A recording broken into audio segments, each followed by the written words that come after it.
Magandang araw at pinagpalang buhay mula sa Hardinerong Kalumpitenyo. Muli po, nagbabalik ang inyong vlogger tungkol sa pagtuturo ng halaman. Pasensya na, matagal na hindi nag-upload kasi nabaha ang aming lugar sa Kalumpit, na flash out ang mga garden.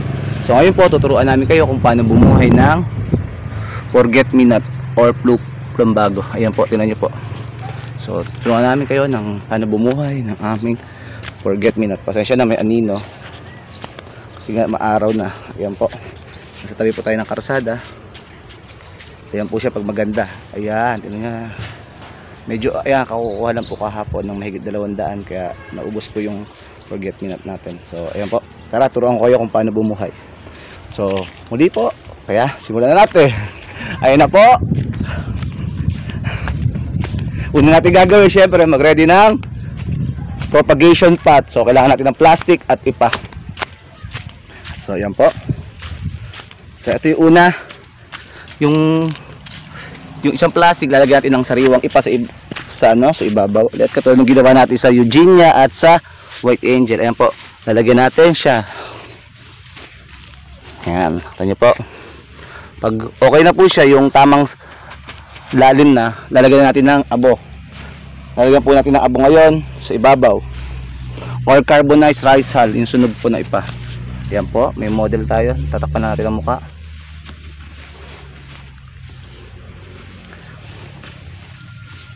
So yan po, pinupuno lang po natin ng tamang lalim kasi ang forget-me-not ay malambot.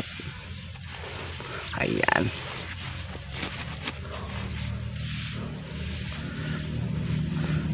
So pagkatapos po nito mapuno, sisiksikin lang po natin. Di na po kailangan basain kasi basa naman yung tubig dahil galing sa baha yung carbonized rice hull, kaya basa siya. Tama, hanggang dyan po yung level ng tubig, basa pa po yung ano. So ayan na po, pag nasiksik na siya, so ready na siyang pag propagation na ng forget-me-not. So puputol na po tayo ng forget-me-not sa ating mother plant. Okay, tara na po. So bago tayo pumunta doon, so ano kailangan natin para kumuha ng forget-me-not? So kailangan natin ng gunting. So kuha tayo ng gunting. Hanap tayo ng gunting sa ating kubo o nipa house. So ayan po. So kuha tayo ng gunting.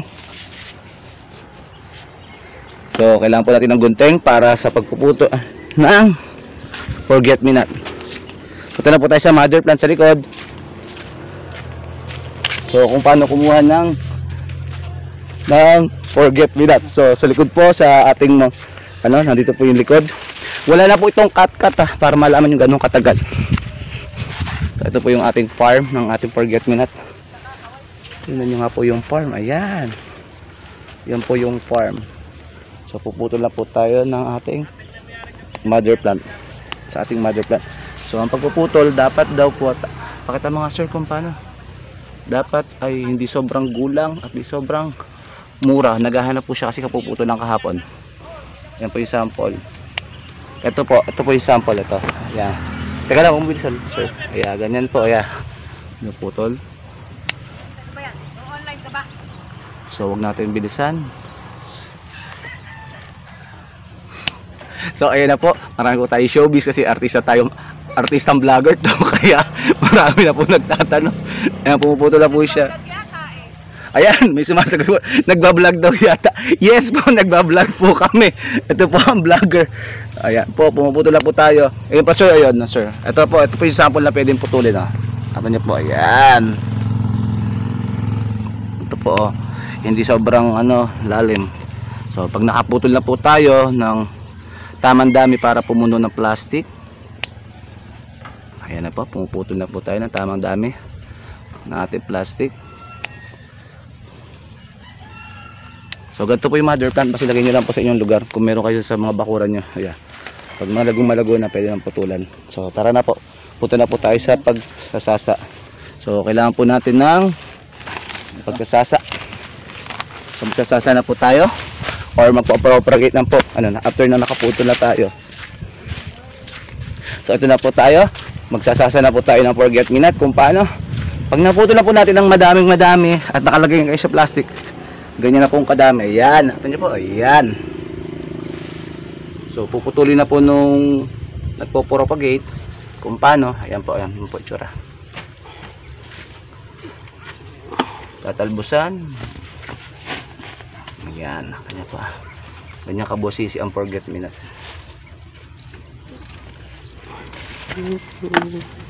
Ayan po.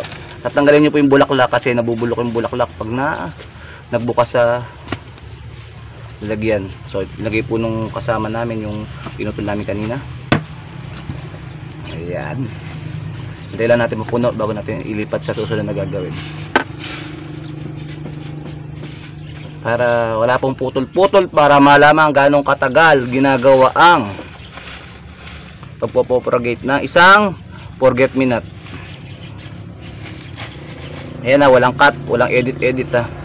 Sa mga nagtatanong, tingnan na lang mabuti yung video bago magtanong ha. Oh. Kung paano, ayan. Sige po, ayan ha. Sige lang, take your time. So kailangan po natin ng, ayun po, pakita po natin yung walis tingting na tinutusok kasi malambot yung forget me not.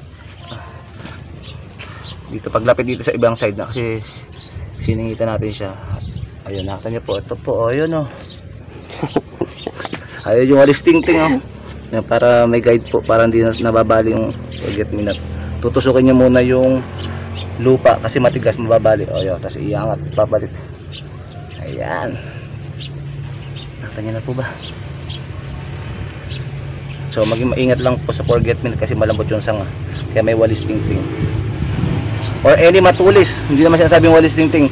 Kung may matulis kayo, pwedeng gunting, chopstick, o kung ano man nadadalian kayo sa matulis.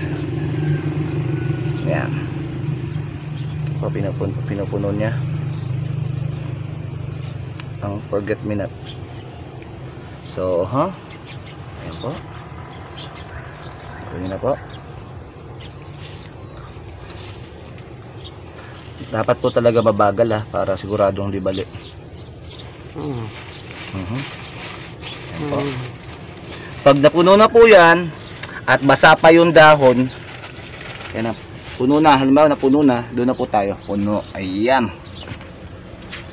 So ayan na po itsura pag puno na. O, hinihintay lang po natin, medyo sure na to yung dahon kasi pag may basa pa yan at tinali natin sa supot, mabubulok. So ayan na po yun, pag natuyo na. Ayan na po itsura. Yan po yung finished product na tuyo na, kinulob na. Ayan, tignan nyo yung angulo ng ano. O, pag tuyo na at nakakulob na, lalagay natin sa pwesto na hindi mainit, hindi malamig, kundi banayad ang init. Doon na natin siya ilalagay hanggang mag-ugat. So dito po yung pwesto na yon. Let's go, sago. Tara na mga kahabdinerong kalumpitenyo kung saan. Ito po yung lugar na yan. Ayan, tingnan nyo po. Ayan na. Ayan, nakita nyo po yung lugar namin. O ayan, may konting balag. Banayad na init at banayad na lamig. So ganito po ang itsura ng bagong tanim o bagong sasa o propagate ng forget me not. Ayan. Ano nyo po. So paano nyo po malalaman kung may ugat na yung forget me not? Hindi po natin masasagot din yan, kundi tanging kayo lang po na nagsasasa o nagtanim nung sasa ng forget me not. Maobserbahan nyo po sa dahon o sa halaman sa loob ng kulob kung pwede na ba siyang buksan o hindi yung inyong forget me not. Paano nyo malalaman pwede nang buksan? Ganito po yung itsura nung unang bukas. Ayan, unang bukas po, huwag nyo munang buksan lahat kasi mabibigla galing sa pagkaka-vacuum ng plastic. So ayan po, konti muna, pasingawan nga ulit. Muli po sa nagtatanong kung ilang araw bubuksan, hindi ko po masagot, kundi kayo lang po mag-observe nyan. Talagang tanging observation day lang po yan. Pwede pong mabilis, pwedeng mabagal, depende po sa observation nyo. Tignan nyo po itsura. Meron din po sumasablay. Ano po, bulok. Kahit na po kahit po expert, talaga normal na namamatay. So maling observation din po yan. May mga maganda naman po. Ano po, pag yan po malakas na, ilang araw lang pagkakasingaw, pwede nyo nang buksan ng malaking malaki. Ito na po yung malaking malaki. Ayan, kata nyo po. Pag malakas na siya dyan, sa pagkaka-observe nyo dyan, pwede na siyang simulang biyakin o padamihin mula sa pagkakasasa. So punta tayo sa paano pagkakabiyak. Let's go, go. Ito po ay isang garden po tayo. So ito na po kung paano. Pag malakas na siya, pwede na siyang biyakin. Ito na po itsura niya. Ayan. Sisirain natin itong plastic kung paano. Ayan. Hindi naman sisirain kasi pwede pa siya magamit. So ihiwalay-hiwalay nyo lang isa-isa. Ayan, nakita nyo po. Look. Oops. Ayan, may ugat na. Yung forget me not. So ganyan. Mula sa pagkakabiyak, ipon dito.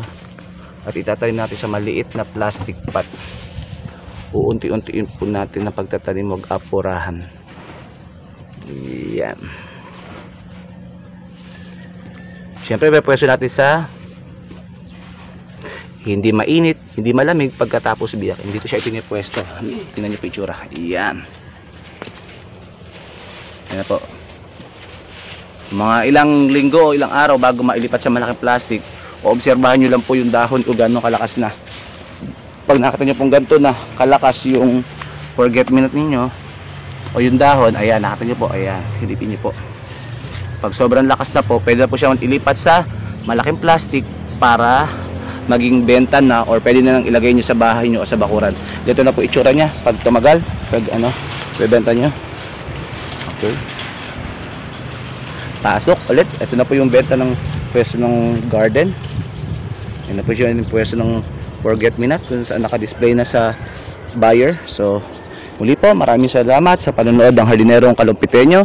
Kung mayroon po kayong tanong regarding sa aking pagbuhay or ibang bagay na kaya naman natin buhayin, mag-email o mag-comment lang po sa Hardinerong Kalumpitenyo YouTube channel. Muli po, God bless you all.